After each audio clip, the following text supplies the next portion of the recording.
وَإِذَا قُرِئَ الْقُرْآنُ فَاسْتَمِعُوا لَهُ وَأَنصِتُوا لَعَلَّكُمْ تُرْحَمُونَ۔ اعوذ باللہ من الشیطان الرجیم، بسم اللہ الرحمن الرحیم۔ اب ہم سورۃ البقرہ کا آغاز کریں گے۔ سورۃ البقرہ مدنی سورت ہے اور اس کا نام البقرہ اس لیے ہے کہ اس میں ایک جگہ گائے کا ذکر آیا ہے۔ یہ بات ذہن میں رکھیے گا کہ قرآن میں یہ اسلوب اختیار کیا گیا ہے کہ سورتوں کے نام محض علامت کا کام دیتے ہیں۔ سورۃ بقرہ کا جو زمانہ نزول ہے، اس کا بیشتر حصہ ہجرت مدینہ کے بالکل ابتدائی دور میں نازل ہوا، یعنی 2 ہجری میں۔ سود سے متعلق آیات جو آیت نمبر 275 سے 281 تک ہے، یہ 10 ہجری میں نازل ہوئیں اور آخری 3 آیات ہجرت سے پہلے نازل ہو چکی تھیں۔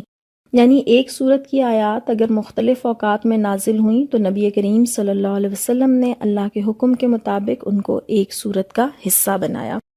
سورۃ البقرہ کے فضائل کے حوالے سے ہم چند احادیث کو دیکھتے ہیں۔ مسلم کی حدیث ہے، نبی صلی اللہ علیہ وسلم نے ارشاد فرمایا، اپنے گھروں کو قبرستان نہ بناؤ، یقیناً جس گھر میں سورۃ البقرہ پڑھی جاتی ہے اس سے شیطان بھاگ جاتا ہے۔ اسی طرح سے ایک اور حدیث میں ارشاد فرمایا، سورۃ البقرہ پڑھا کرو اس لیے کہ اس کا حاصل کرنا برکت ہے اور اس کا چھوڑ دینا باعث حسرت ہے۔ اہل باطل یعنی جادوگر اس کے پڑھنے والے پر اثر انداز نہیں ہو سکتے۔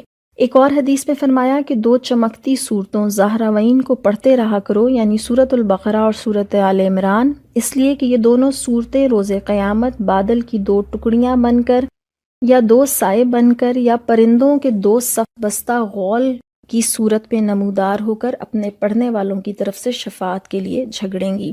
یہاں ایک چھوٹی سی وضاحت ہم کر لیتے ہیں کہ جب بھی ہم کسی چیز کے پڑھنے کا تذکرہ کرتے ہیں تو پڑھنے سے مراد یہی ہوتا ہے کہ جو ہم پڑھ رہے ہیں اس کو سمجھ بھی رہے ہیں، یعنی جو کچھ پڑھا جا رہا ہے اس میں جو پیغام ہے اس کو ہم سمجھ رہے ہیں۔ یہ ہماری بدقسمتی کہ ہم پڑھتے ہیں لیکن سمجھ نہیں پاتے ہیں۔